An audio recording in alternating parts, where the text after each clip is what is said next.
सभी को मेरा नमस्कार। जैसा कि कल की लेक्चर्स में हमने पढ़ा था भाषा के बारे में।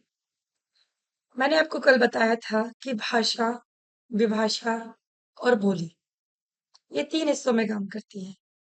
भाषा किसे कहते हैं, इसको विस्तार से हम अपने पिछले वीडियो में पढ़ चुके हैं। अब भाषा के बाद बारी आती है उपभाषा की। उपभाषा या जिसे हम विभाषा भी कहते हैं और उस उपभाषा या विभाषा में से निकल के आती है हमारी बोली, जिसका हम विवेचन यहाँ आपके सामने कर रहे हैं।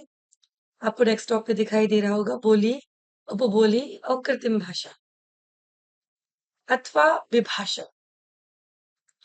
तो हम जो शुरुआत कर रहे हैं, तो हमारे भारत देश के अंदर तो हम बात कर रहे हैं भाषा, विभाषा, उपभाषा और बोलियों की।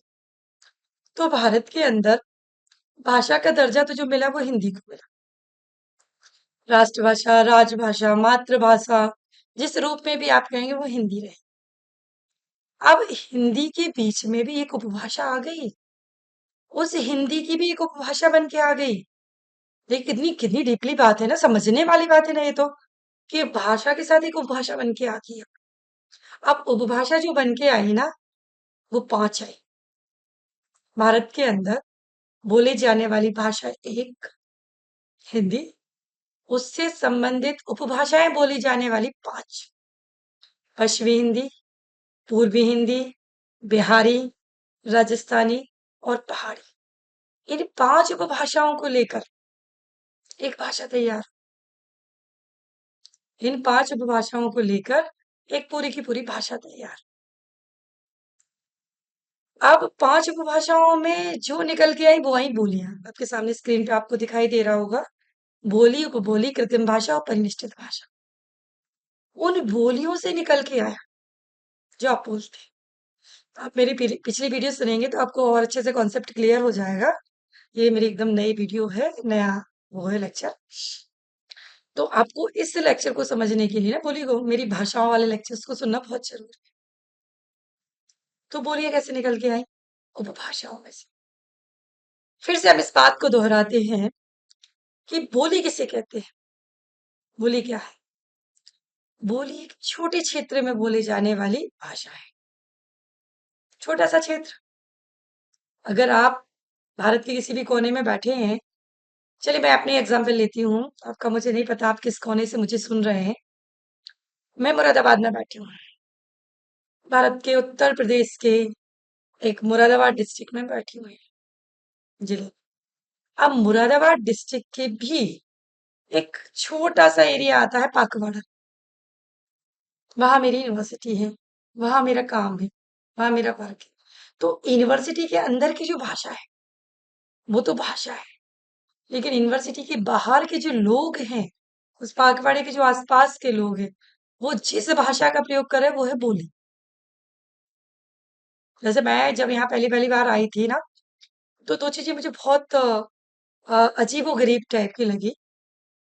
मतलब एक तो मुझे ये थोड़ा ऑड लगा कि यहाँ स्टूडेंट्स भी हमसे जब बात करता है मुझसे तो तुम करके। मेरे यहाँ मैंने नहीं सुना था कभी तुम। हमारे यहाँ तुम और तू दोनों भाषाएं तब बोली जाती थी, बोलियां जब गुंडागर्दी की स्थिति, लड़ने वाली स्थिति। लेकिन यहाँ तो सामान भी बोलते हैं। वर्ड लगा, कुछ समय लगा, उसके बाद वो एहसासों में आ गया। उस चीज को हमने भी अप्लाई करना कर दिया, मैं भी तुम बोलती हूँ। मैंने भी आपसे कहा कि तुम्हें क्या समझना है। अच्छा, एक दूसरी चीज, कल्चर है भाई, अपना अपना कल्चर है। कहीं का भी कुछ भी कल्चर हो सकता है, वो कोई इश्यू नहीं है। तो जो कल्चर मैंने देखा ना, कि आपके अगर अच्छा कल्चर है, मैं बताती हूँ आपके बीच में शेयर करती हूँ यहाँ का कल्चर जो मैंने देखा, कि आप किसी के घर भी जाओगे ना, तो वो आपको खाली पानी कभी नहीं पिलाएगा। खाली पानी पिलाने का तो कोई इश्यू नहीं, मैटर ही नहीं करता है कि वो जग उठा लाए, ग्लास उठा लाए, ट्रे ले आए, उसमें आपको आके पानी दे दी। नहीं, पानी के साथ एक स्वीट्स जरूर होगा। परिस्थितियां कैसी भी हो, घर में अवेलेबल है नहीं है क्या है, कुछ भी चलेगा। अगर कुछ भी मिठाई आपके घर में नहीं है अवेलेबल, तो मैंने देखा ये मिश्री रख के लाएंगे। अच्छा विषय है, अच्छा कल्चर, अच्छी संस्कृति है। लेकिन देखने में थोड़ा लगा कि भाई पानी पिला रहे हो, पानी के साथ बिस्किट लाने की क्या जरूरत थी? पानी के साथ मिठाई लाने की क्या जरूरत थी? हाँ, एट ए टाइम कैंडिडेट के पास हो सकता है मिठाई भी ना हो, बिस्किट्स भी ना हो, तो कैंडिडेटिंग मिश्री कटोरी में रखती है साइड। मिश्री भी नहीं थी तो चीनी हर परिवार में अवेलेबल होती। वो चीनी जरूर आपके साथ ग्लास में आएगी। ये कल्चर मुझे बहुत पसंद है, ये संस्कृति बहुत पसंद है। मैं बोली के बारे में समझाने का प्रयास कर रही हूँ। आपने मेरी शुरू से जितनी भी वीडियो देखेंगी ना, हर वीडियो में मैं आपको उदाहरणों के माध्यम से, जब तक प्रैक्टिकल ना हो लाइफ में, जब तक मजा ही नहीं आता समझने में। तो हिंदी विषय को लोग समझते जरूर है, उसमें क्या प्रैक्टिकल होगा? बहुत सारे प्रैक्टिकल है हिंदी में। हिंदी तो वो भाषा है, वो माध्यम है, वो समझने का तरीका है। आप मेरी जितनी भी वीडियो सुनोगे, आपको बिना उदाहरण, बिना एग्जाम्पल के कुछ भी समझ में नहीं आए। तो एग्जाम्पल में सिर्फ बोली के लिए बता रही हूँ आपको कि बोली क्या होती है, कहाँ ये डिफाइन करती है, कैसे ये बोली जाती है। एक दूसरा थोड़ा सा मुझे ऑकवर्ड लगा, लेकिन कल्चर है भाई, फिर करूंगी मैं। संस्कृति है इनकी ये, कि भाई आप जब किसी के यहाँ पहुंचे, आपके लिए पानी आ गया ग्लास में, साइड में चीनी आई या बिस्किट्स आए, स्वीट्स आए, जो उसके यहाँ पे लगे, खजूर, यहाँ ज्यादा खजूर बहुत चलते हैं, पिंड खजूर खाए होंगे आप लोगों ने भी, वो बहुत चलते हैं, वो भी प्लेट्स में आ सकते हैं उनके साथ। अच्छा, उसके बाद आप बैठे, आपने बातें की 10-15 मिनट, उसके बाद आपके लिए कुछ स्नैक्स आया, ब्रेकफास्ट आया, जो भी इनको रखना उनने रखा, नमकीन बिस्किट जो भी इनके मन में था इन्होंने रखा। अब वो नमकीन बिस्किट रखने के बाद हमारे टेबल के सामने जमे हुए हैं। हमसे 3 बार कहे जी प्लीज लीजिए ना, प्लीज लीजिए ना। हम थोड़ा सा ऑकवर्ड फील करेंगे, लें या नहीं। अच्छा, फिर मुझे लगा कि थोड़ा सा लें या नहीं लें, चल छोड़ते हैं, लेते हैं। अच्छा, फिर मैंने एक बाइट लेने की कोशिश की, जब तक सामने वाला जिसके यहाँ मैं गई थी वो उठा, उसने चम्मच भरी, स्पून को भरा, मेरे हाथ में कहा लीजिए मैडम। तो मैंने यूं हाथ किया, उन्होंने मेरे हाथ में उसको दिया।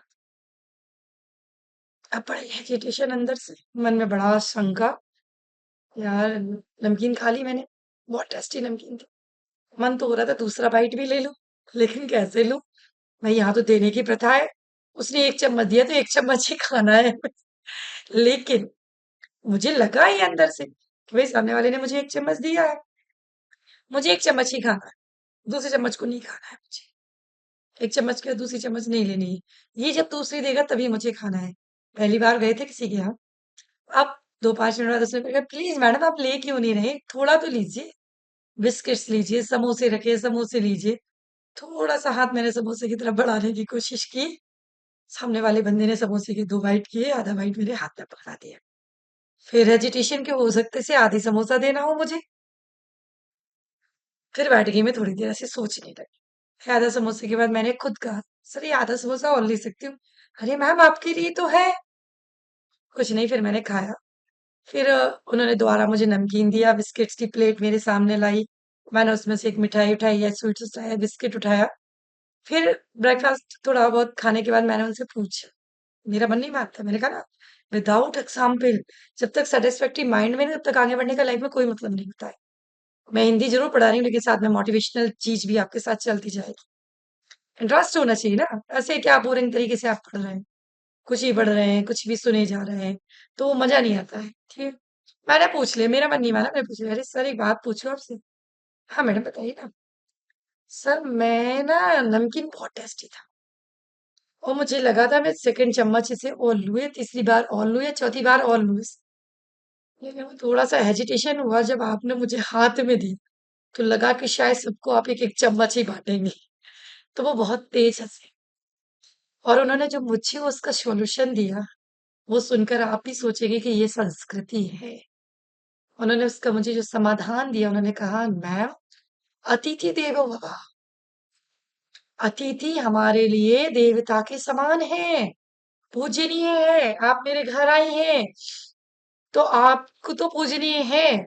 गणपति जी अगर गणपति जी बैठे हैं, विराजमान हैं, हम उन्हें भोग चढ़ा रहे हैं, तो भाई मैं ही तो दूंगा उसे। गणपति जी हाथ निकाल के थोड़ी ले लेंगे, गणपति जी स्पून से खुद थोड़ी खाना शुरू कर देंगे। माँ पार्वती को मैं अर्पित कर रहा हूं, तो भोग उन्हें मैं ही तो चढ़ाऊंगा। तो अतिथि देवो भव, हमारे घर जो अतिथि आया है उसकी पूजा हम देवता के समान, और जब देवता के समान करेंगे तो भाई भोग तो हम लगाएंगे।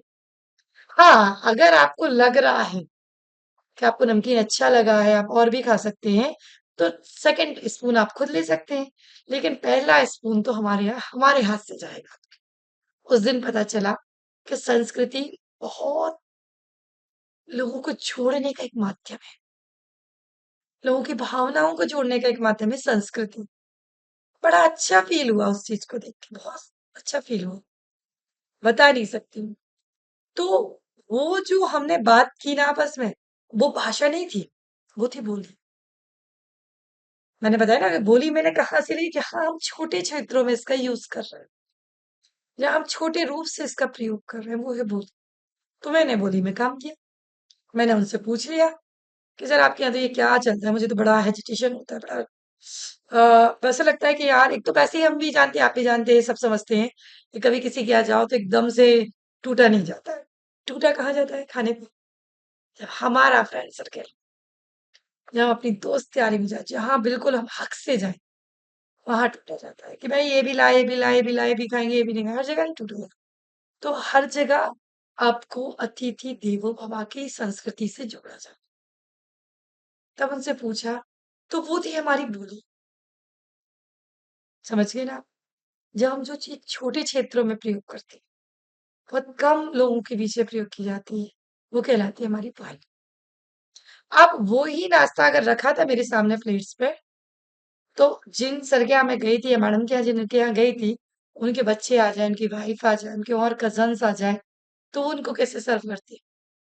उनको नहीं करते वो टिप या प्लेट उठा के चम्मच ले ले यार, प्लेट तेरी तो है, खा ले यार, प्लेट तेरी तो है। ये किसने छोड़ा है इसमें प्लेट में? थोड़ा सा भी छोड़ा, किसने छोड़ा है? ये भाई मेरे आने चलते हैं। खाना है तो पूरा खाओ, ये छोड़ा छड़ी का काम मेरे आने चलते। तो जो उसने ये वर्ड बोले, जो सर ने ये शब्द बोले, वो क्या थे? बोली। अब उस बोली को विभाषा में कैसे बदला जाए या उपभाषा में कैसे बदला जाए? तो जब बोली में साहित्य रचनाएं होने लगी, तो हमने उसे क्या नाम दे दिया? विभाषा या उपभाषा का। एक एक कॉन्सेप्ट ध्यान से समझना। अगर पहली क्लास समझ में नहीं आए ना, तो आगे का कंटेंट में कितनी ही आपको समझा लूं, वो आपके दिमाग में नहीं बैठेगा कि मैं आपको क्या बताना चाह रही हूँ। तो पहली क्लास आपको समझना बहुत जरूरी होती है। आप जो विभाषा बन के आई और उपभाषा बन के आई, वो कहाँ से निकल के आई? बोली से। जब साहित्यकारों को लगा कि भाई हमारी बोलियां हम तक ही सीमित हो गई हैं, मैंने कहा मैं बुंदेलखंडी बोलती हूँ। काय कहते जा रहे हैं, कहते आओ। ये क्या था? बुंदेलखंडी। अब बुंदेलखंडी में मुझे अंदर से फील हुआ बहुत समय बाद, खैर मेरी भाषा को तो कोई जानते ही नहीं है, मेरी बोली को तो कोई जानते ही नहीं है। तो मुझ जैसे तो नहीं, हमसे महान जो साहित्यकार थे, उन्होंने अपनी उपभाषाएं बना ली। उन्होंने क्या बना लिया? अपनी उपभाषा। उन्होंने उपभाषाएं बनाई, पश्चिमी हिंदी बना ली, और पश्चिमी हिंदी के बाद पूर्वी हिंदी बना ली, बिहारी बना ली, राजस्थानी बना ली, और पहाड़ी बना ली। मतलब पूरे भारत की जो हिंदी भाषा थी ना, उसे उपभाषा बनाकर बोलियों में कन्वर्ट कर दिया। कैसे हुई होगी? इतना बड़ा काम था, हुआ कैसे होगा आखिर? उन्होंने क्या किया? उन्होंने किया कि उपभाषाओं में साहित्य की रचना प्रारंभ कर दी। उपभाषाओं में साहित्य की रचना प्रारंभ कर दी। अब आप देखेंगे अवधी भाषा, ये उपभाषा है। अवधी उसकी बोली है, पूर्वी हिंदी से निकली है। तो पूर्वी हिंदी में अवधी, अवधी में रामचरितमानस लिखा गया। ब्रज भाषा में श्री कृष्ण का वर्णन कर दिया गया। कन्नौजी भाषा में कन्नौज के बारे में कह दिया गया। बुंदेली भाषा में बुंदेली राजाओं का वर्णन, पृथ्वीराज चौहान जैसों का वर्णन कर दिया गया। क्यों? क्यों जरूरत पड़ी इसकी? क्योंकि जो हम तक सीमित थी वो लोगों तक जाए, उसका क्राइटेरिया बढ़े, वो बहुत विस्तृत हो, बहुत आगे तक जाए। आप देखना, कई उपन्यास उठा लेना आप, कई उपन्यास ब्रजभाषा में भी लिखे हुए हैं, कन्नौजी में भी लिखे हुए हैं, बुंदेली में भी लिखे हुए हैं, ये सब बोलियां हैं। तो जी उपभाषा से घट के आई वो थी बोली। उपभाषा हमारी क्या बनी? फिर से बताती हूँ मैं आपको कि भारत के अंदर जब देश आजाद हुआ था, उस समय की जो परिस्थितियां थी, हिंदी इतनी वर्चस्व में नहीं थी। और ये देश आजाद की बात तो है नहीं, ये तो देश आजाद की बात तो ये थी कि हिंदी को राष्ट्रभाषा का दर्जा मिले। हिंदी तो बहुत पुरानी भाषा है हमारी। वेदों पुराणों में हमारी हिंदी और संस्कृत चलती है। संस्कृत कहाँ से निकली? यहीं से तो निकली। हिंदी निकली संस्कृत से है। प्राकृत, अपभ्रंश, संस्कृत और फिर हिंदी, ये निकलने का उसका तरीका था। पहले अपभ्रंश प्राकृत भाषाएं चलती थी। मैं इस चार्ट को पूरा भी आपको समझाऊंगी भाषा के बारे में। आपका पूरा डाउट है वो क्लियर हो जाएगा। अभी आपको एक्सप्लेन करूंगी। फिलहाल हम जो बात कर रहे हैं वो बोलियों के ऊपर से बात कर रहे हैं। तो इतना विस्तृत था, लोगों को समझ में ही नहीं आया कि क्या किया जाए। ये बनी अभी, लेकिन इनमें रचनाएं पहले होने लगी थी। डिवीजन इनका अब हुआ है, बांटा इन्हें अब गया है कि भाषा को 5 हिस्सों में बांट दो। जो 5 हिस्से होंगे वो भाषाएं होंगी। वो कौन कौन सी होंगी? पश्चिमी हिंदी, पूर्वी हिंदी, बिहारी, राजस्थानी और पहाड़ी। फिर 5 उपभाषाएं निकली।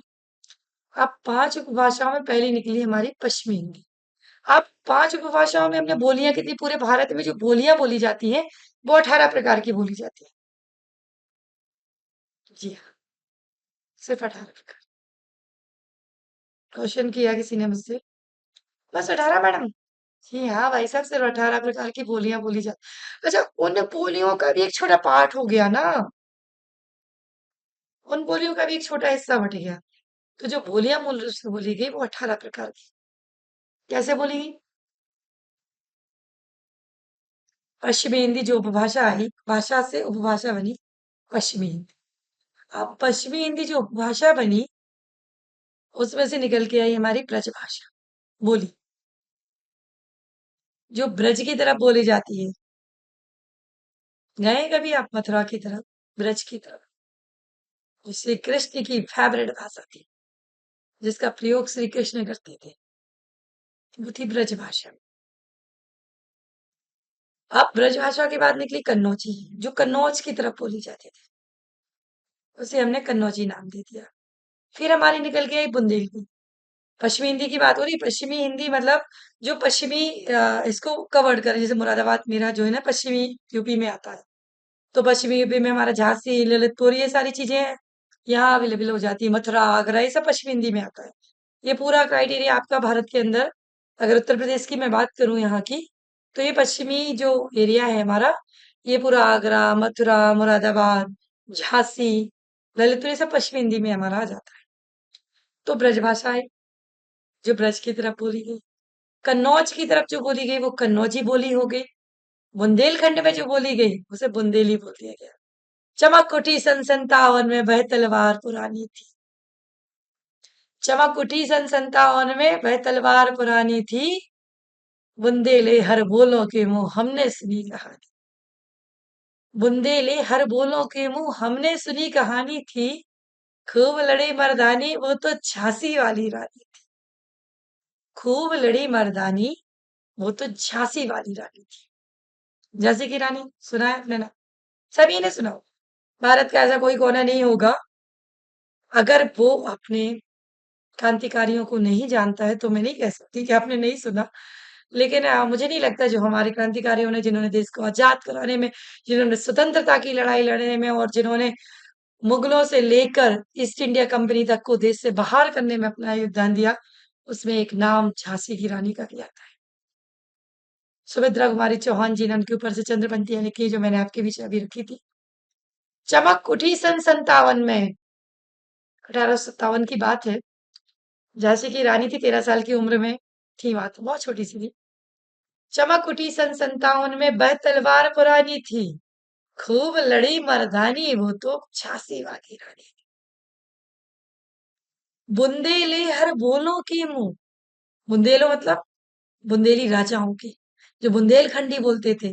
जो बुंदेली हमने लैंग्वेज की बात यहाँ की है, बोली की जो हम बात कर रहे हैं, जिस पर हम डिस्कशन कर रहे हैं, बूंदे लो हर बोलों की मुँह, हमने सुनी कहानी थी और खूब लड़ी मर्दानी वो तो झांसी वाली रानी, खूब लड़ी मर्दानी, मर्दों के समान लड़ने वाली झांसी की रानी थी। कहते हैं, एक कहावत है हमारे बुंदेलखंड में, 100 डंडी और एक बुंदेलखंडी, मतलब 100 डंडे खड़े कर दो ना और एक सुंगेल बुंदेलखंडी को खड़ा कर दो तो वो उसको मात दे के आ जाएगी, वो उससे दबके नहीं आएगी। 100 डंडी और एक बुंदेलखंडी, मतलब 100 डंडियों को खड़ा कर दो, 100 लोगों को खड़ा कर दो और एक बुंदेलखंडी को खड़ा कर दो। आपको ऐसा लग रहा है? अच्छा, अभी किसी का कमेंट आया मेरे पास, मुझे ऐसा लग रहा, मैम आप भी वहीं से हैं क्या? जी, बिल्कुल मैं भी वहीं से हूँ। वही बुंदेलखंड की धरा से मेरा जन्म हुआ है, वहीं की हूँ मैं। तो वो बुंदेली लैंग्वेज हमारे बोली हमारे अंदर है। नेक्स्ट हमारी आती है पश्चिमी हिंदी के अंतर्गत बांगरू। बांगरू बोली का प्रयोग होता है जो। और लास्ट होती है जो खड़ी बोली, जिसका मैं प्रयोग आपके बीच में कर रही हूँ। मैं आपसे बुंदेलखंडी में बात नहीं कर रही हूँ, मैं आपके बीच में सिर्फ खड़ी बोली का प्रयोग कर रही हूँ। ये हमारा स्टाइल है, हमारे पढ़ाने का तरीका होता है, खड़ी बोली। आज मुझे लगता है कि हर जगह पूरे भारत में उनकी लोकल बोली के साथ साथ खड़ी बोली का प्रयोग जरूर। खड़ी बोली सिर्फ इतना नहीं है कि बोलने का सलीका, खड़ी बोली है बोलने का सलीका। आज मुंबई चले जाइए, आप महाराष्ट्र चले जाइए, कहीं भी मराठी बोलेंगे, लेकिन मराठी को भी अदब से बोलेंगे और वो अदब है खड़ी बोली। जो बात करने का सलीका है वो है खड़ी बोली। खड़ी बोली चलती है, पूरी खड़ी बोली चलती है। उस अदब के साथ जो चलता है वो होती है हमारी खड़ी।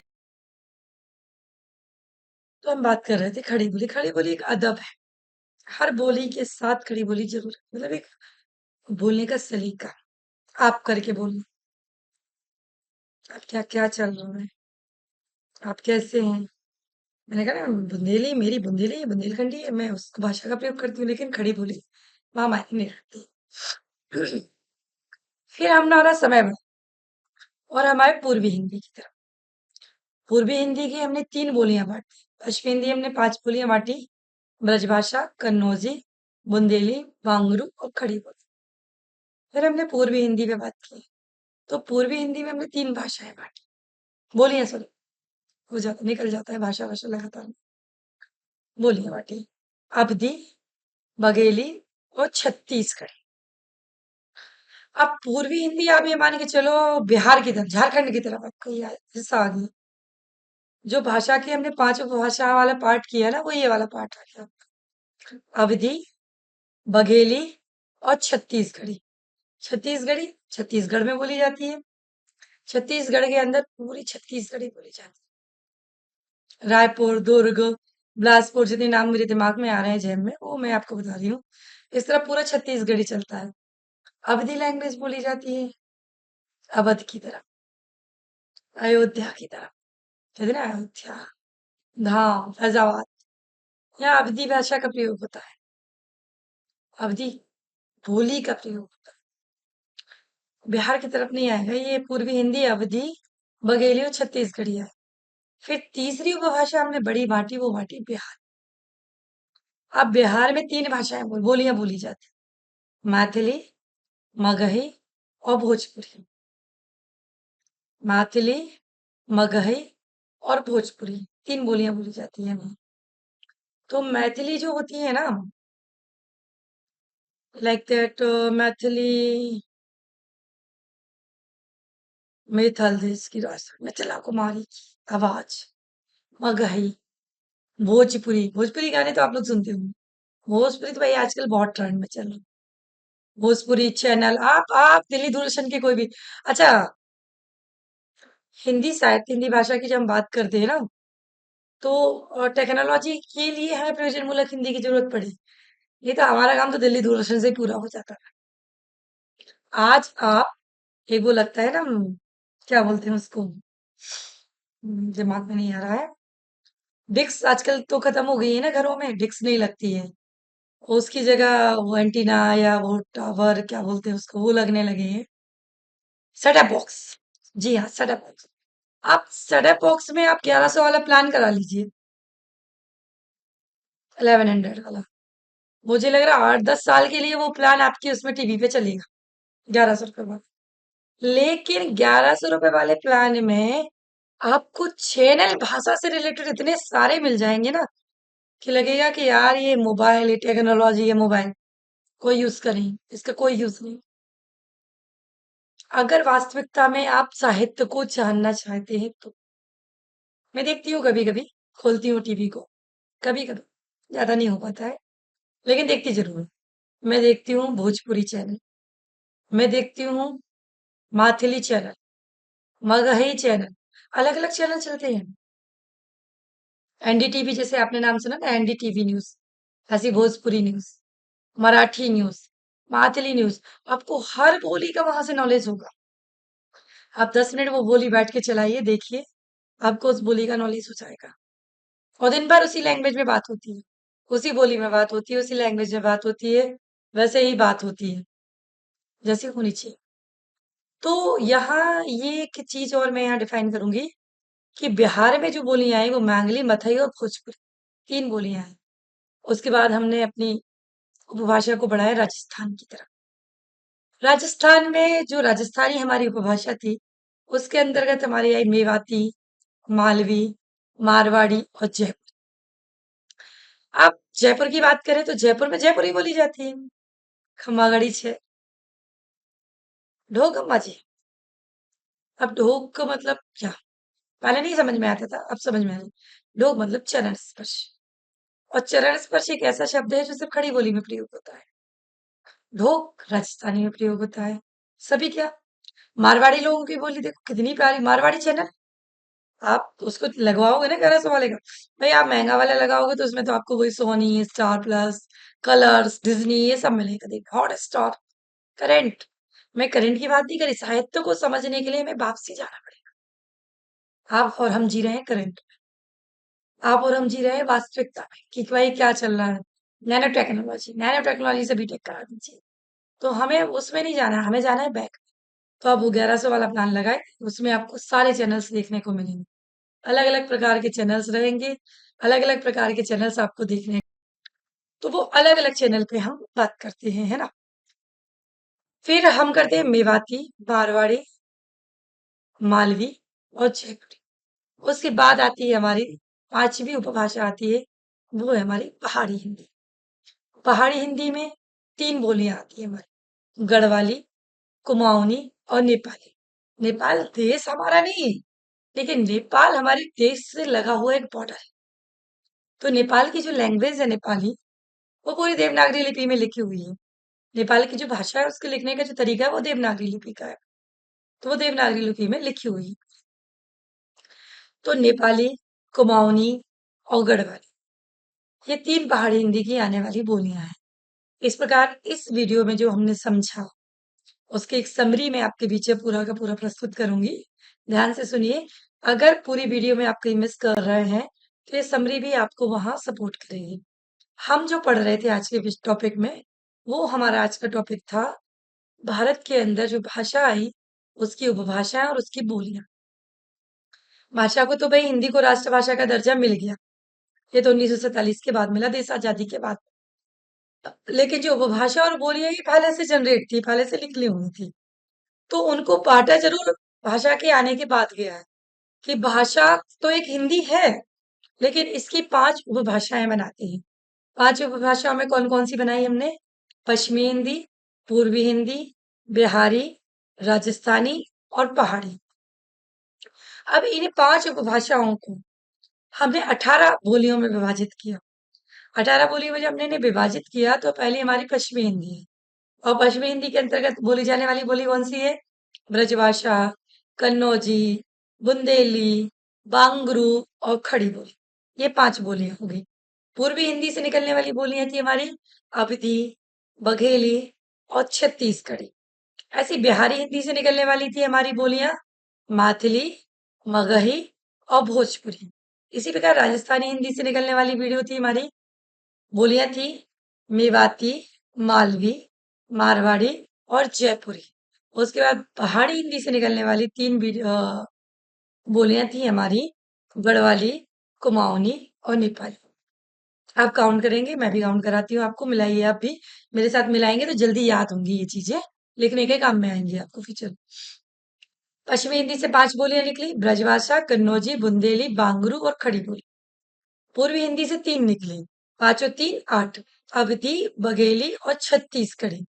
फिर बिहारी से 3 निकली, तो 8 और 3 11, माथिली, मगही और भोजपुरी। राजस्थानी से 4 निकली, मेवाती, मालवी, मारवाड़ी और जयपुरी, टोटल 12। उसके बाद से हमारी पहाड़ी हिंदी से निकली 3, गढ़वाली, कुमाऊनी और नेपाली। ये हमारी इस प्रकार से टोटल 18 हो गई। 5 पश्चिमी हिंदी से, 3 पूर्वी हिंदी से, 5 3 8, 3 बिहारी से, 9 10 और 11, 4 राजस्थानी से, 12 13 14 और 15, और 3 हमारी पहाड़ी हिंदी से, 16 17 और 18। इस प्रकार भारत के अंदर 5 उपभाषाओं में 18 बोलियों का बोलबाला है। अगली वीडियो में भाषाओं के मुख्य स्वरूप को लेके मैं पुनः उपस्थित होती हूँ आपके बीच में। Thank you.